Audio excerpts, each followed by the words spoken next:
happen, then I will give him the example of Pharaoh and the Pharaoh and king. Then I will carry on giving till that man will say, hold on a second, this doesn't seem like a coincidence now, because it's a reoccurring event of prophecies was coming true one after another. The point that I would say that that atheist would take, he doesn't care about your Bible, and the Bible says it has to be Yahweh, this, that, or the Quran.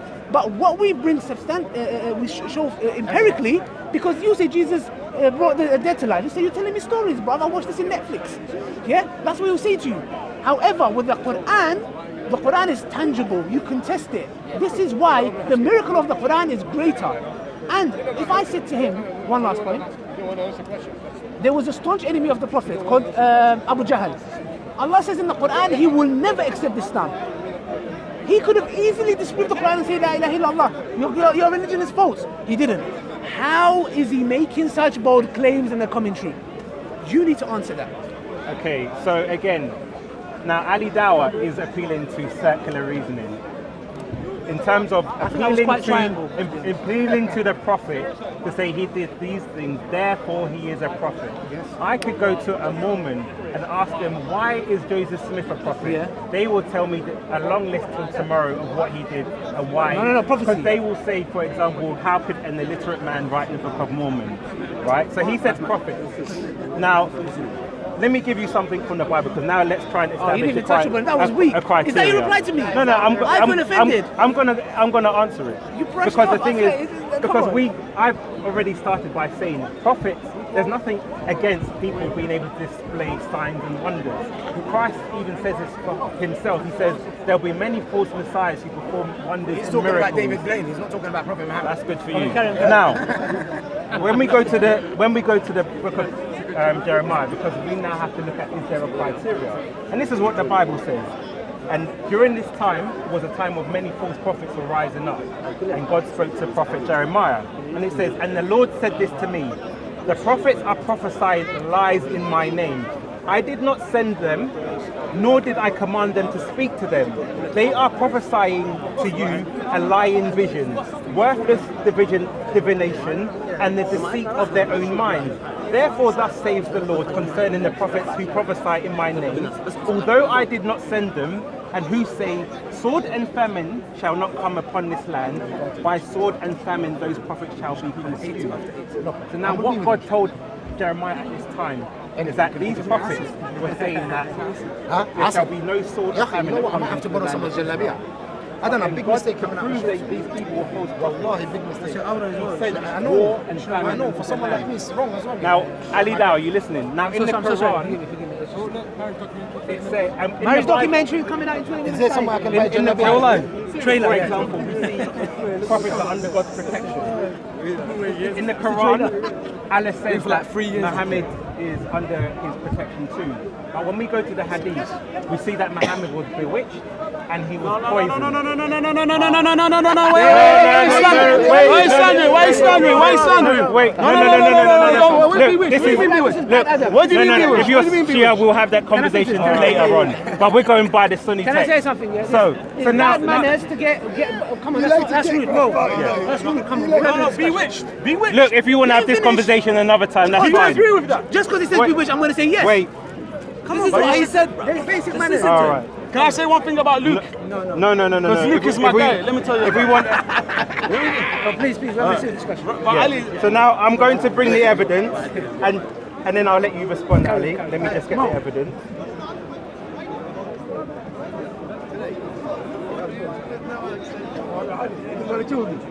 You're not invited then?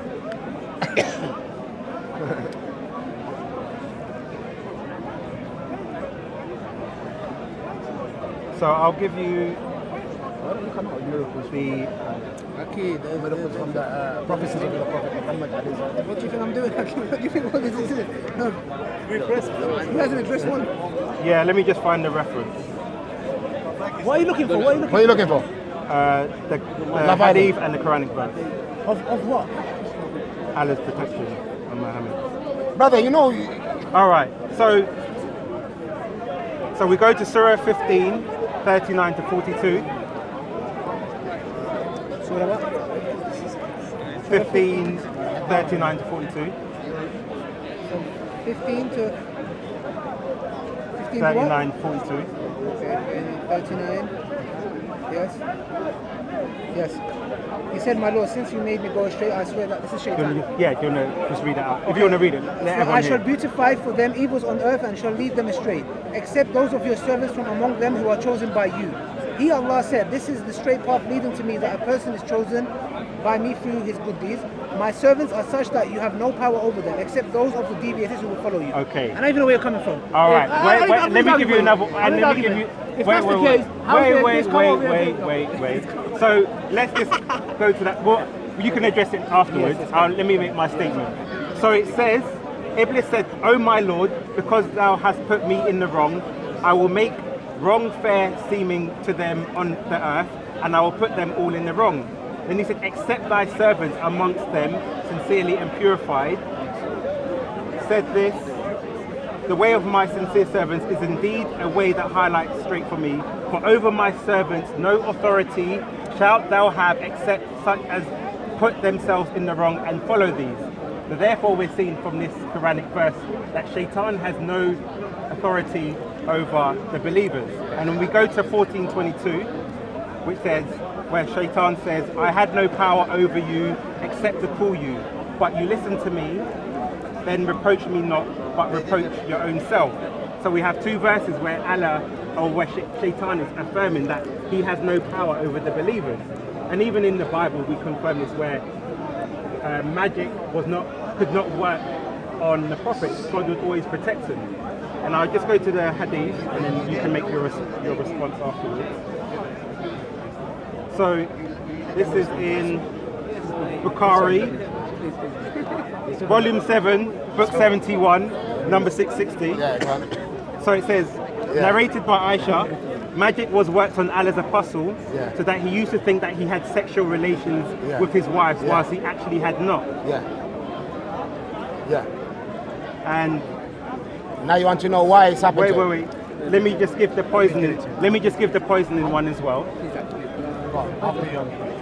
Because remember, I started this, what I was saying, by appealing to Jeremiah, where God said to them, when he said to the prophets that you said the sword and the famine shall not come over this land, but by sword and famine there shall be destruction. So they were prophesying things, and God exposed their lies by doing the exact opposite of what they were saying. So now, if we go to the Bukhari, it says Abdullah ibn Abbas reported that a Jewish woman gave poisoned meat to the messenger of Allah. So he sent her a message saying, "What caused you to do that?" She replied, "If you are really a prophet, then Allah would inform you of it, and if you are not, then I would save the people from you." When the messenger felt pain from this, he performed cupping. Once he travelled in Iran, he felt the pain, hence performed cupping. So basically, and this is the other one. So it says, I got your point. Wait, let me just finish. Almost done. So it says, narrated Aisha, the Prophet in his ailment in which he died used to say, "Oh Aisha, I still feel the pain caused by the food I ate in Khaybar, and at this time I feel as if my aorta has been cut from that poison." And there's a verse in the Quran that says, we will, you can respond. They may not have heard it. Okay. So within the Quran itself, it says, if someone says something false against me, we will grab them by the aorta and they'll cut. Yes. So now what my argument is this, we see two things that have never happened to prophets before. One, they're being bewitched, and two, a woman said, "I poisoned you because if you are a true prophet, you will not die from this, because God will save it from you." But we see that the prophet died in his ailment from the effect of the poison. So we have not one verse, but two verses that go with Jeremiah, where God says he exposes false prophets by their own words. So now you can respond. Okay. So once again, next to Somalia, both of the countries. I asked some questions. Those questions were brushed aside nicely, but there were some bits left there. Is about Mormons, and they prophesied. Somebody prophesizing 100 things, 1,000 things, and 5 come true doesn't mean anything. I would not take it. You think I'm stupid? Somebody's gonna. We're talking about bold claims, and all of them coming true. Hundreds in here, yeah? Bold claims. Like I said about Abu Jahl, I gave about the king and the pharaoh. I talked about the Kisra. I talked about the Battle of Siffin. I talked about the battle between Ali radiallahu anhu and Aisha radiallahu anha. I'm talking specific things. It's impossible. That's why if you ask an atheist, but what he did is going back to the Bible. Why are you going to the Bible when I don't even claim for it to be true? Now what he did is because I believe, I might be mistaken, because he couldn't address those issues, because all he was saying is, I don't know, maybe he heard it, maybe he went Egypt. All possibilities, yeah? He knows very well these claims are bold, and for them to come true are bizarre. Now he's gone to Quran verse and Hadith and he's brought them together and made a castle, yeah? Now, what you quoted about the Jewish woman poisoning the Prophet, that is for the Prophet, not against the Prophet. Let me tell you why. And we discussed this before, yeah? Not with you. She poisoned the lamb shoulder. And the woman said, if you're a true prophet, your Lord would have informed you. Yeah? If you're not, you would have died, I would have saved you from the people. Yeah? Okay. The companion of the Prophet, he ate that. Did he die? Did he die? Yes. He died. Yes, he died. Not all the companions No. died. There was 2 people that ate from it. But did they both die? No. The Prophet ate and the other companion ate from it. No. The Prophet and another girl, he ate from it. Alright, let's find Yes. evidence because there was someone else who ate and didn't die. Show me, yeah? So that part of that part of it, he died. The Prophet said that he put it in his mouth and he was informed of it, so he took it back out. So now the question is this: one of the companions eat it, he dies. The Prophet has it. How did he know it's poisoned? How did he know? It affirms that he was taught about it, known about it. Yeah? Now, for him, the woman said, if you was a false prophet, you would have died. This shows the fact that he didn't die is evidence that he's not a false prophet. The woman said it with her own mouth. If he was a false prophet, you would have died. He didn't die. And not only that, you're using this, that the causation what he died shows it. Hold on a second. This is another evidence. He fulfilled his mission and then he died. So if he died there and then, you say, okay, look, you know what? That's a bit tricky. What am I going to say to Paperboy? Maybe I might not come talk for a couple of weeks. Yeah? However, he did not die from it. His companion died from it. He was informed of it. He did not eat of it. Yes? Okay. That's point number 1. What was the other points that you mentioned? You said about, he said, serve my servants are that which have no power over them except those who have deviated. So what he's trying to say is that... I'm here with my brother. I'll chat to you there. So what he's trying to say is the following. I'll chat to you there, inshallah. That Allah will protect the believers. So because the Prophet, peace be upon him, apparently to him, was bewitched, some magic was done over him, apparently, okay. Here Allah is talking about those who are destined to hell. They're in hell on their judgment. They have been misguided. They're destined to hell. And they're blaming Shaitan. Shaitan saying, don't blame me, fam. I just told you. It's not talking about those who, I get a daily waswasa every day, all kinds of stuff, yeah? That doesn't mean, some kind of, I'm not a believer. If I listen to it and follow him, Allah's talking about, except my servants, the service such as that. But you've just affirmed what I said because it says Allah has no authority over them apart to call them. So then how can Shaitan doesn't, not Allah. Yeah, I'm sorry. Yeah, Shaitan. So then how does black magic work on a prophet? No, one second. Where, because if he's saying I only had power. Okay, listen. Where's evidence that Prophet ﷺ had magic done to him? Because I heard this Hadith Yeah, Sahih Bukhari. Hadith in Sahih Bukhari. Okay. I'll tell you, listen, do you want to finish your point or do you want me to find it? I finished those 2 points. Okay. So for you to say that Shaitan gives whispers is if you follow him, die on disbelief. That's his only power, yeah? That's his only cause. Thank you. Yes. All right. Yes. He said now Shaitan's only power is to call people astray. No. Now, going back to the poisoning, and I'll go on to the bewitching part as well. It says.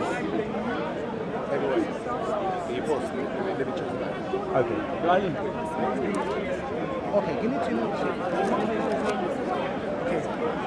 Okay. Give me a couple of minutes.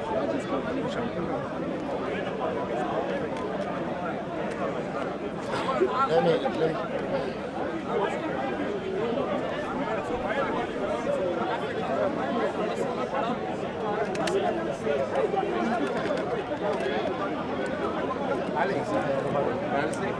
The one thing you just said it now. So what I know is he ate it, then he got sick for a couple of days.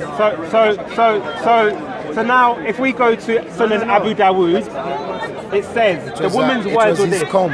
We wanted to comb. know if you were a liar. There was a in Yemeni which Jew. case we would get A rid Yemeni of Jew. you. And if you He were took a the prophet, prophet's then the comb poison would not and some of harm his you. hair. So his He tied knots on it argument and he put it in a was water that well. He did not die. Yeah? Therefore, And then was he when cured? Jibril came, Well, let's see what sorry, the two hadith Malaika says. came, they read and someone It said it's says- in the water well. So he sent the... Aisha in Sorry.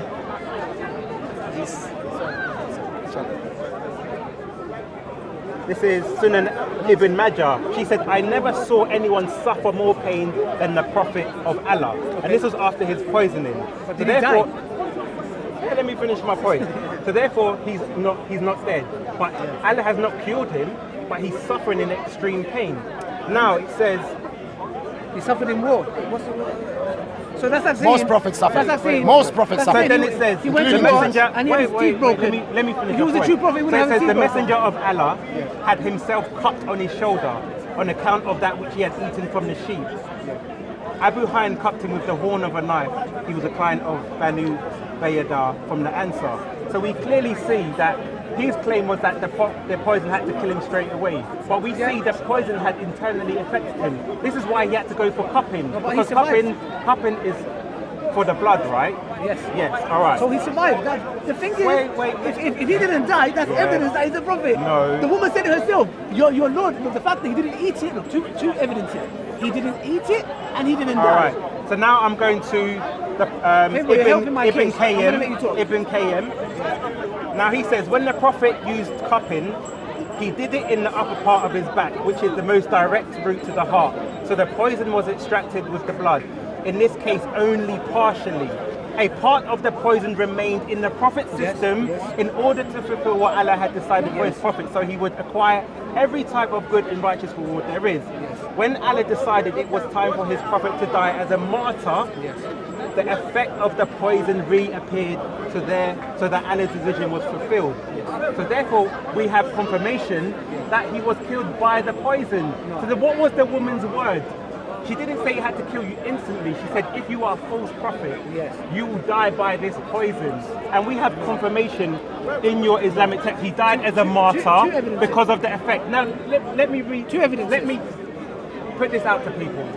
If Muhammad is a false prophet, it is very plausible. For example, some people get lead poisoning. They can take a very long time to die. If someone is a false prophet and they, because remember he said the other companions swallowed the food where Muhammad didn't. Let's just, for argument's sake, make a response that he only partially tasted the poison.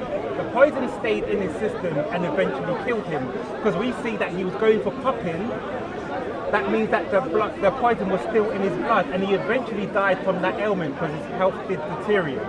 So therefore the woman's words have not been proven wrong because she did not say it had to kill you now. She said this will kill you instantly. Look, now what you did, can what, did the reply. woman, what did the woman say? Yeah? Yes. Two evidences that prove that it's it's for the Prophet here. Number one, you would have been informed and he would have not eaten it. He didn't eat it. He said, actually confirmed that the lamb spoke to him saying that it's poisoned. But the lamb didn't speak before, so he didn't eat the food. No, you missed the point. All right. The lamb spoke.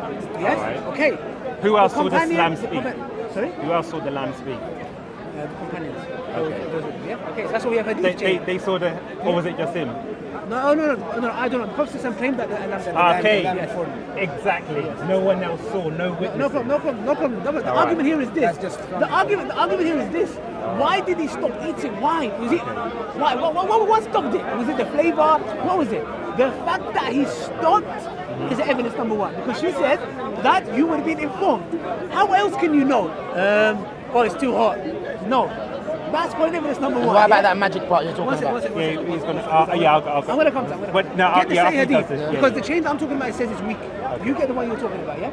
Now, number one, the woman said you would have been informed by it. Boom, check. Yeah, you got informed. Number two, you would die from it. What happened to the second companion? Bye-bye. May Allah have mercy on him. He passed away. The Prophet, peace of this would only come true if he died on the spot. I'll be honest with you, I would have nothing to say. Is that what the woman said though? Yes. No, she didn't say that. Yes. She said you would die and we'll save you from the people. Did you say it had to be instantly? And to die from Well, poisoning... if the other guy died instantly, I think there was some kind of expectation. To die from poisoning, do you have to... Does it have to be instant? Depends what kind of poison. For example, if I poisoned him and he died 2 years down the line, they would change that manslaughter or to murder. No. Listen. Yes. We're saying, look, the difference between us and you is this. The attempted Prophet, murder, peace be upon two him, cause of death after he fulfilled this thing is the poison. So-called fulfilled. No.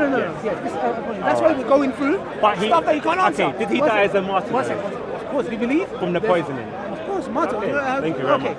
So, what we're saying is the following, yeah? Is that we say the cause of the death was the poison. However, what was the woman's intent? If one of the companions dropped dead, that is a strong poison, yeah? So now, the fact that the Prophet was informed and didn't eat it. Number two, he fulfilled what he came down for. Because, hold on a second, he waits, he doesn't die. He could have said easily, you know what, bro, this poison, like he said, this works against us. The poison, he was complaining, yeah? He could have died any second. He could have said, fam, look, I haven't finished this. When he quickly say, oh, guys, cover up. We haven't got much time left. 2 years. Revelation is still coming down. Yeah? Why he's still coming down? He's taking it easy. He's still doing what he's doing. Yeah. What proves that he's a prophet Yes. is not only that instance. What did I say to you? I said I'm bringing evidences, Yes. page over page. Yes. The race of Kisra, answer? Yes. I don't know. Egyptian Pharaoh king? I don't know. But the thing is, one second, Abu Jahl, in response to that- Abu Jahl not accepted Islam? I don't Maybe, know. I don't know. One second, the Battle of Siffin? I don't know. The Battle of Ali and Aisha? I don't know. There's even one in Trump that idiots will start speaking. Yeah? Look, you see. There is. All right, but this is One second. He's bringing up his 100 prophecies or whatever. I already started No, with the no. book of Jeremiah and But I don't- Deuteronomy that said people Paperboy. can prophesy. Paperboy, I don't take from the Bible. Yeah, but why are this you is- bringing the Bible? But he's saying to me, how can a prophet do Is the this? Bible the word of I'm God? saying I don't disagree with it. Why that talking to him? I'm here. a false prophet I know he's can do handsome, these but, you know, things. look at me Because sometimes. your You're making me claim was jealous. this: Maybe how it's can the a wrong normal man do all these things? I've said I believe that a normal man can do these things. I've not affirmed. I've not said someone who's not a false prophet can't do these things. Because if I believe that non-true prophets can't do miraculous things, then he would have a point. But I started Brother, off revert to listen Islam. to what I'm saying. Forget Let the me long finish my thing. point. My Forget point the was long this. thing. Revert to My Islam. point was this. Wait, because if we go to the story of Moses in Egypt, the sorcerers could do magic. Therefore, based on their own criteria, Moses destroyed their magic. Let me finish Moses my point. destroyed it. Let me finish Because he my was point. from Let Allah. me finish my point. Until Moses came, according to the Egyptians, these sorcerers had divine powers from the true God. So the God that they were worshipping and the powers that they were displaying was evidence within itself. But Exactly. someone else had to come to disprove it. Exactly. So my point is this: the Bible has always affirmed that people can display signs and wonders. So when he's saying how can the prophet do this and that, that is not evidence in itself, because the Bible even affirms it. And that's why I keep saying. Why are you using the Bible as a criteria? Because I'm saying Is the Bible the word of God? because you're saying to me. Is the Bible the word of God? Listen to me. What I'm saying to the word you. of God? Listen to what I'm saying. Ali Dawah is not registering, because we started this by saying if there is a word of God, it has to set a standard for people. And even all the people going after Jews, can non-Israel, non-prophets perform miracles? They will say yes. So therefore, that's why I said Joseph Smith did all these miraculous things according to the Mormons. That in itself is not a criteria to determine someone is a prophet.